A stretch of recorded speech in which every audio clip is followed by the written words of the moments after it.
What is good, y'all? Mikey T, the movie star, back, and we got some crazy news to talk about. 50 Cent finally responding to all of the crazy things that Bangum Smurf has said over the years. Bangum Smurf talking about putting Jimmy Henchman in check, talking about backing down Haitian Jack, talking about all this crazy associations with gangsters that 50 Cent has. And 50 Cent wants nothing to do with y'all. 50 Cent is saying, I am not gang. I do not gang bang. Well, what about Bangum Smurf, man?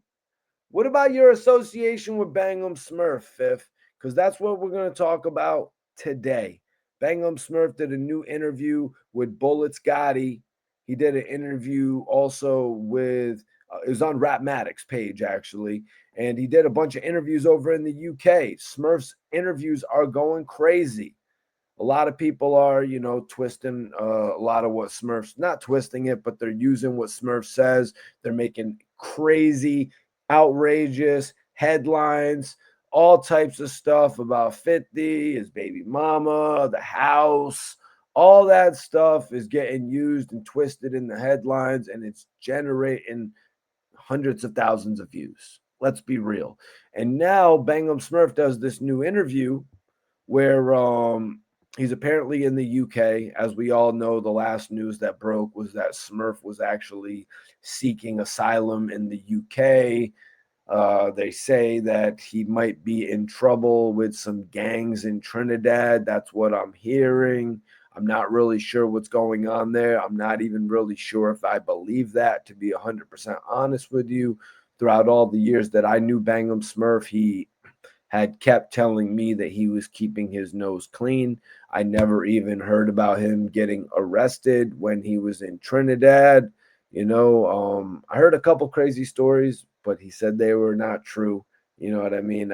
Just because he was out of touch for a few days doesn't mean he's on some crazy adventure running from the police, backing down dudes in the back blocks of Trinidad. You know what I mean? Although I did hear some crazy talk like that, I don't think it's true. Um, so Smurf was over in the UK. I saw he was doing some podcasting with some guys in the UK. And I was like, all right, these guys are doing some views. They've obviously found an alley oop. You know what I mean? They should use this alley oop because once they don't have Bangum Smurf any longer, their podcast might not do the views, and if you find a good co-host like a Bangum Smurf that's going to bring in the views, then you should really use that to your advantage and make him a series regular. It's pretty simple. You know what I mean? If you're going to do 100,000 views on a video with Bangum Smurf, you might as well get him situated and move him to the United Kingdom. I do know when you go and visit a country, because one of my friends actually ran all over Europe. You know what I mean? He was running all over Europe, staying in all the dope ass countries, and you can stay there for like 90 days. So once that 90 days runs up, you got to get moving. You know what I'm saying? Smurf, I guess he's in England. You know what I mean? I don't think he's in Scotland or Wales. You could move around those different countries in the United Kingdom, I assume, but the people that he's working with may be in England. So if you move to Scotland, Ireland, or Wales, you're just going to be totally away from the people that you are working with, and it might not make sense. Smurf will end up living out on some prairie in Scotland, and it'll just be weird. uh, so Smurf basically said that he was feeling great in the UK. Apparently, he's around some really great people. Personally, just as a friend of Smurf, I hope that's true. You know what I mean? I hope he's safe and sound, but it doesn't really seem like anything is happening when it pertains to his career. Although he said he was in the UK to expand on his Feed the Wolves Volume 1 book, The G Behind the Unit, possibly turning that into a movie. Possibly. I mean, we'll have to wait and see what happens. It all looks pretty standstill to me right now. It seems the only thing that he's done is really the Rapmatic interview. I'm just being 100% real here. We're not seeing any movement with the other projects. Like I said, these guys who had brought him out there to do a podcast didn't turn him into a series regular, which would have been their best bet, in my opinion. And obviously, him doing a movie is a little bit far fetched, and I'm just being real. If somebody would actually take interest in buying his G Unit story, maybe something could happen, but it would have to probably be like a Wack 100 type of deal. You know what I mean? And he's going to end up talking about Wack 100 because Bullet Scotty asked him about that What's Up Gangsta song. Yeah, Bangum Smurf addressed the What's Up Gangsta. I remember back in the day, Gotti actually had the game in Wack 100 on his clubhouse. It was insane. Yeah, it was insane to have the game on a clubhouse. You know what I mean? It's insane. The guy sold 5 million units, 5 million plus units. Hell, throw the other amount of units in there. He's probably sold 20 million records nearly. And he's appearing on Bullet Scotty's clubhouse. It's a big deal. But they said something that was a little controversial. Wack 100 had made claims that the What Up Blood, What Up Cuz from What Up Gangsta, the classic 50 Cent song that he starts off almost every show with, was written by the Game. Smurf said that's cap. We didn't know Game at that time. What Up Gangsta was done uh, before we met him, Smurf said. Now, if we look at the time frame of that, Smurf said some other stuff that I found weird. He said that Dr. Dre took the 50 Cent songs that they had already recorded and put new beats behind them. That's news to me. That's news to me. Do you mean they took pre-existing 50 Cent songs and put them at the end of Get Rich or Die Trying? Is that what you mean, possibly, Smurf?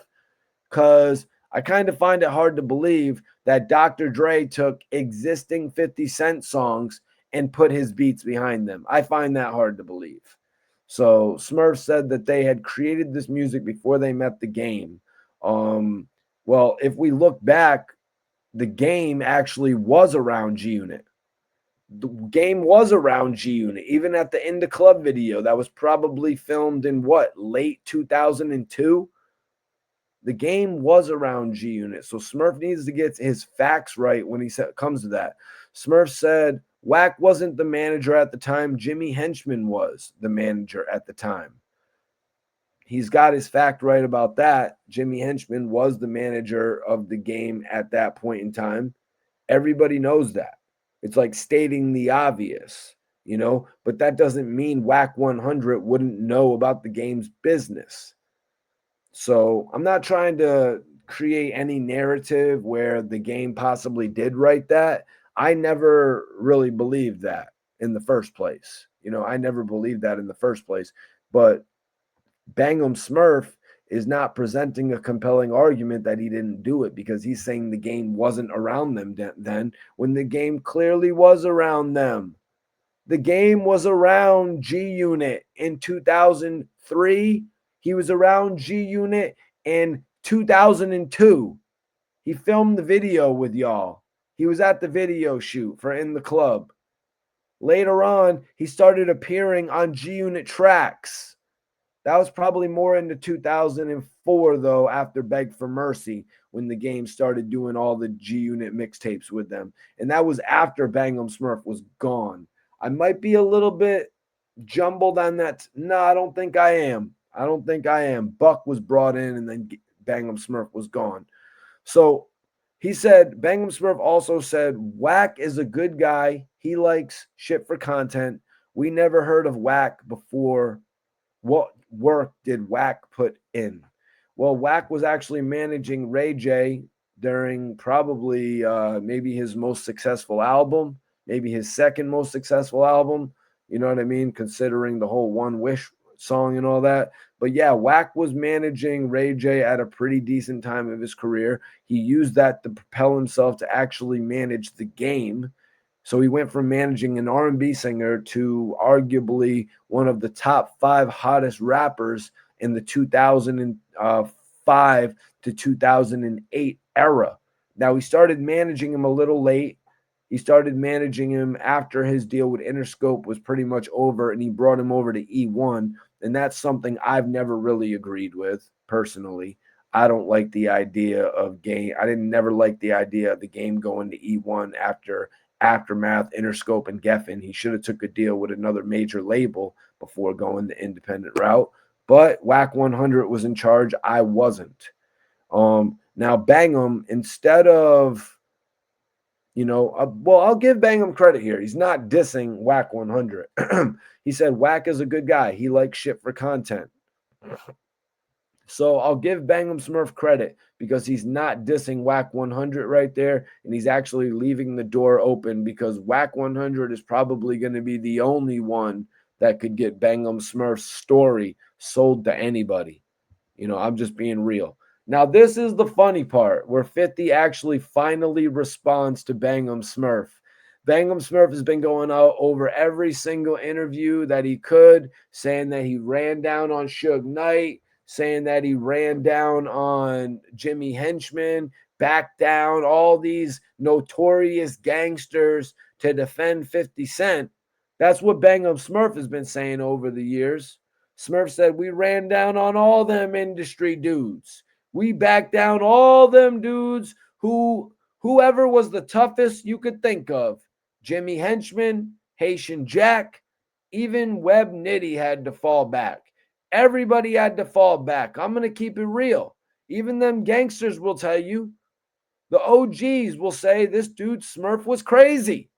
I was running down on all of them dudes. So Bangum Smurf, who in my interviews has said that Jimmy Henchman came in and he met with 50 Cent, and Smurf said he was looking through a glass, pretty much it was a glass wall where they were having a conversation, and Smurf was right there, gripped up, ready to go if Jimmy Henchman made a move. And this is the type of relationship that 50 Cent wants to distance himself from. Bangum Smurf was the type of relationship that would have got 50 Cent indicted. Let's be real. Smurf couldn't calm down. He got rich and he still couldn't calm down. The man got rich and he still couldn't chill out. 50 told him on multiple occasions, chill out.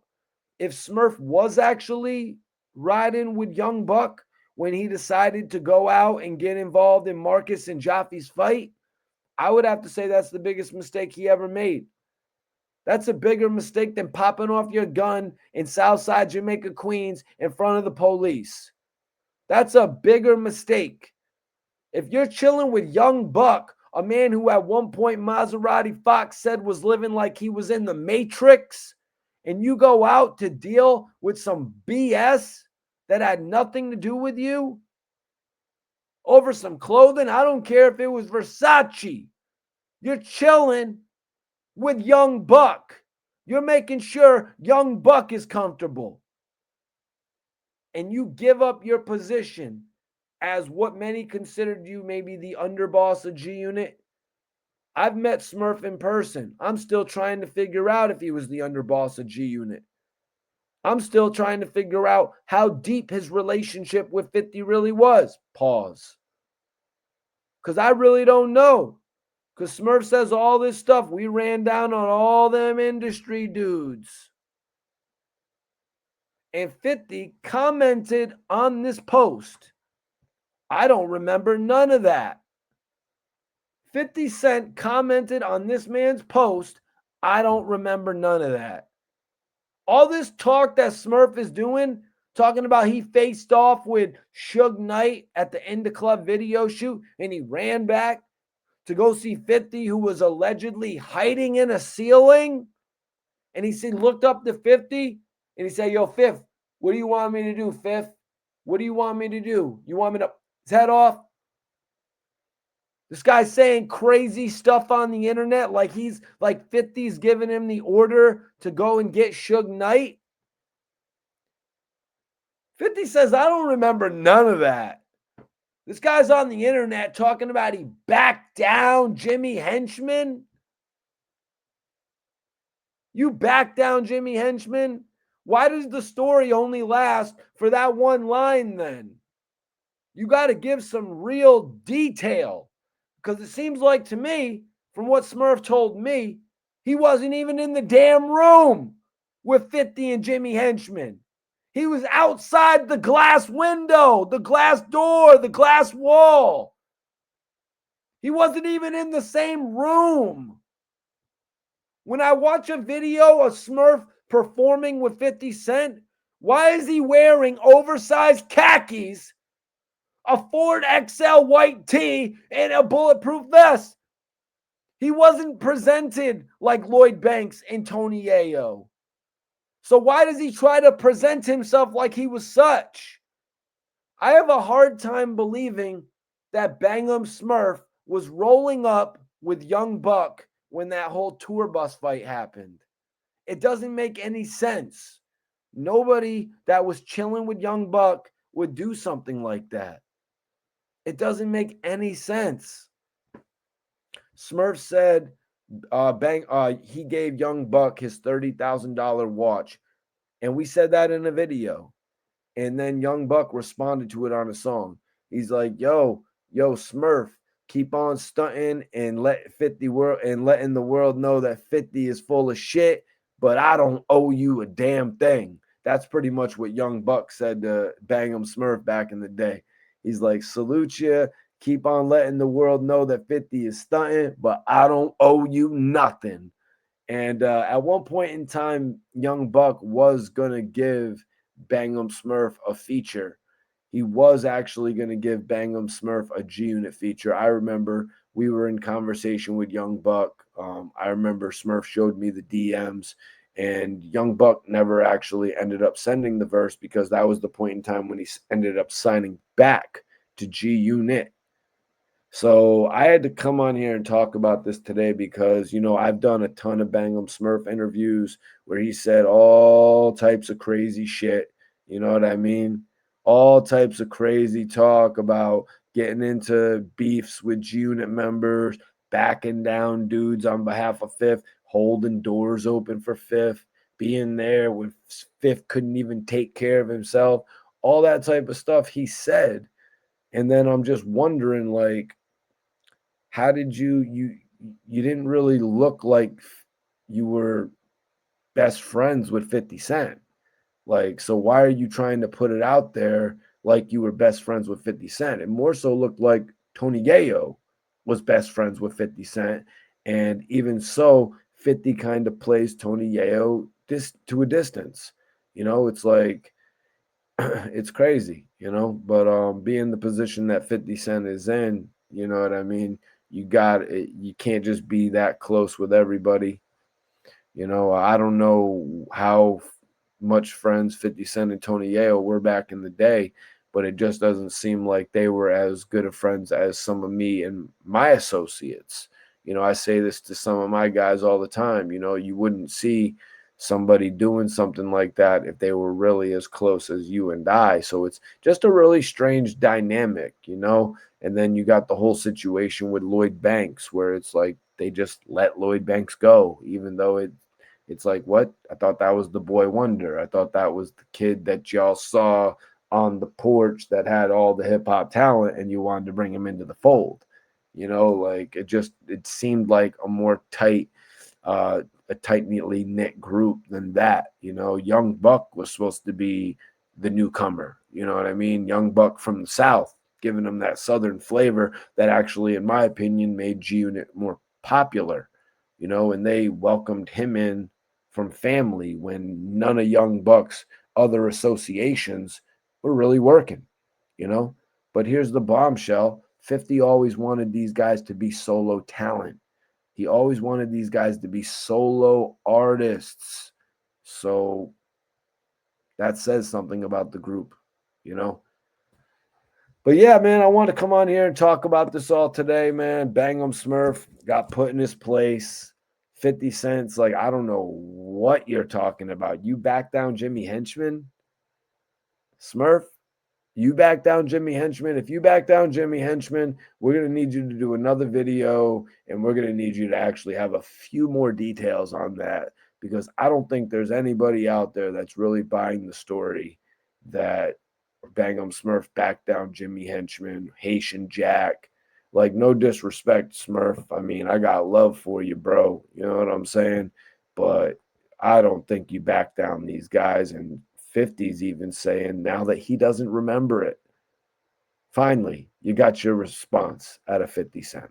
But I'm out of here, you guys. Hit that like button, drop a comment. Let me know what city and state you're in. If you love this podcast, drop a comment and let me know what you want me to talk about on the next episode. And if you want me to follow you on social media, shoot me a follow at Instagram, Mikey T _ the movie star. I'm out of here, y'all.